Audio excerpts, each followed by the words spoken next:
Assalamualaikum warahmatullahi wabarakatuh. Saya Haidar Alwi sebagai Presiden Haidar Alwi Institute dan Haidar Alwi Care serta pembina di SKRI ingin menyampaikan bahwa di bulan-bulan ini yang merupakan bulan Muharram, yaitu bulan kesucian, ada kejadian khas khusus yang perlu kita peringatin, yaitu peristiwa genocide.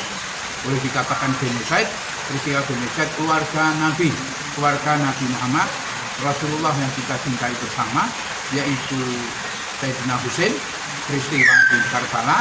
Dan pada peristiwa itu terjadi di tanggal 10 Muharram, tapi rangkaian prosesnya itu terjadi dari mulai awal Muharram. Dari mulai awal Muharram itu terjadi proses genocide, pembunuhan massal terhadap keluarga Nabi di Karbala, di kota Irak. Dan di situ sebagian besar umat Islam saat itu hanya berdiam diri, tidak ikut serta membantu, tidak ikut serta berduka cita di kejadian itu. Tapi sementara kejadian itu tidak hanya di situ rangkaiannya. Jadi Yazid, kalau boleh saya mengatakan Yazid laknatullah, itu yang merupakan saat itu menjadi khalifah saat itu, pengganti dari bapaknya Muawiyah, itu mengadakan serbuan besar-besaran, bukan hanya menggenosid keluarga Rasulullah, tapi juga menyerbu Madinah dengan manjani. Waktu itu menyerbu Makkah dengan manjani sehingga Ka'bah luluh lantak. Jadi tidak banyak umat Islam yang tahu peristiwa ini.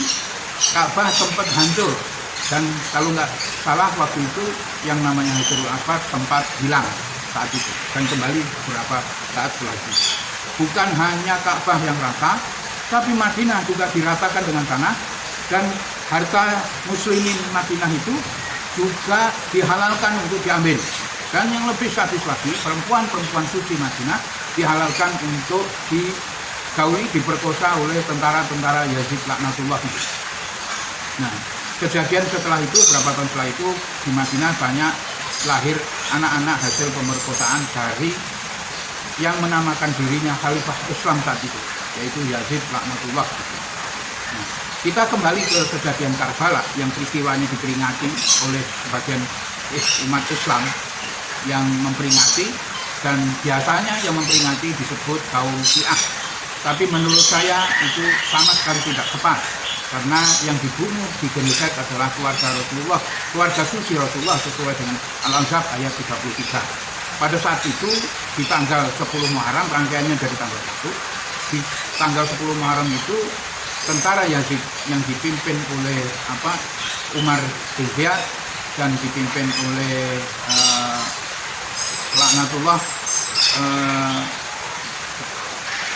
seorang pemimpin yang ditunjuk oleh Yazid laknatullah, menggenosid seluruh keluarga Rasulullah yang dibawa ke Karbala saat itu. Ada kalau nggak salah sekitar 72. Sayyidina Husain beserta keluarga dan teman-temannya. Nah, peristiwa itu diperingatin, dan saya di sini ingin menukil penganut dari mazhab Hambali, bin Jauzi namanya. Beliau mengatakan bahwa beliau bukan seorang Syiah, tapi penganut mazhab Hambali. Bin Jauzi mengatakan bahwa Yazid laknatullah itu telah menghina Islam dan telah memporak-pandakan Islam pada saat itu, sehingga Madinah dihalalkan untuk para wanitanya diperkosa dan harta-hartanya diambil. Nah, peristiwa 10 Muharram di mana syahidnya Sayyidina Husain bin Ali bin Abi Thalib, anak dari Sayyidah Fatimah Az-Zahra alaihissalam, itu dipenggal kepalanya, dan sebagian besar anak keturunan Rasulullah dan pengikutnya dibawa ke Syam untuk disajikan kepalanya itu ke hadapan Yazid bin Muawiyah laknatullah. Jadi disajikan kepalanya, terus di situ peristiwa itu Yazid sangat menghina, bibirnya dimainkan oleh saat itu tentaranya berhenti di beberapa gereja di Aleppo. Nah, ini yang ingin saya garis bawahi, bahwa di gereja Aleppo itu ternyata pendetanya sempat bertanya kepada umat Islam saat itu di sekitar situ, siapa ini? Kepala siapa ini? Nah, pada saat bertanya dijawab oleh umat Islam saat itu bahwa ini kepala dari Husain bin Ali bin Ibnu binti Fatimah binti Muhammad SAW, cucu daripada baginda Muhammad SAW. Jadi saat itu mereka terkejut, mereka bilang, gila ini umat Islam Yazid ini, kenapa pada saat yang lalu ontanya Nabi Isa atau ontanya Yusuf itu ada mampir di satu tempat, terus dibuang kotoran, dan kotoran itu dihormati, dihargai sampai saat ini. Ini cucu dari baginda Rasulullah SAW, kamu jadikan begini. Boleh enggak kalau kepala ini saya pinjam selama 1 malam, selama kamu beristirahat, ingin saya bersihkan sebersih-bersihnya, sehingga nanti setelah bersih saya kembalikan lagi. Nah, apa kata yang menamakan diri umat Islam tadi? Kata tentara Yazid laknatullah saat itu bilang bahwa silakan aja, tapi bayar.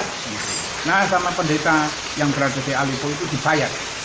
Saya tidak ingin menceritakan bagaimana perang pendeta Aleppo saat itu kepada cucu Rasulullah Imam Husain saat itu, tapi saya ingin menggarisbawahi bahwa toleransi beragama itu sudah ada sejak dulu, sejak 1400 tahun yang lalu itu sudah ada toleransi.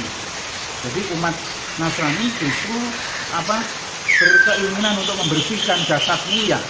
Di Al-Ahzab ayat 33 itu jasad mulia dari Sayyidina Husain bin Ali bin Abi Thalib atau Sayyidina Husain cucu dari baginda Rasulullah Shallallahu Alaihi Wasallam.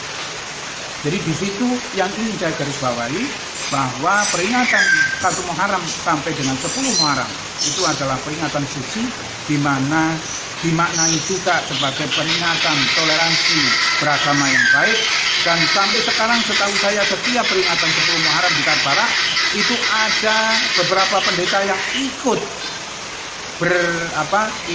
berduka cita bersama umat Islam di sana di Karbala. Jadi saya ingin berpesan kepada seluruh umat Islam, terutama umat Islam Indonesia, bertoleransilah dengan baik, apalagi ini kita dihadiahi yang luar biasa oleh Allah Subhanahu wa taala, yaitu Pancasila. Pancasila kita ini merupakan anugerah terbesar di antara seluruh penduduk yang ada di dunia ini. Anugerah terbesar itu adalah Indonesia kita ini dikasih oleh Allah dengan Pancasila. Sehingga dengan Pancasila itu kita menjadi akrab, masing-masing beragama saling menghargai, toleransi berjalan dengan baik. Nah, di kesempatan ini saya ingin mengingatkan kembali pentingnya toleransi dan pentingnya kita menghargai Pancasila, pentingnya kita menghargai pemberian Allah Subhanahu wa taala kepada bangsa Indonesia yang namanya Pancasila itu sendiri. Terima kasih dari saya. Salam toleransi. Assalamualaikum warahmatullahi wabarakatuh. Salam hum.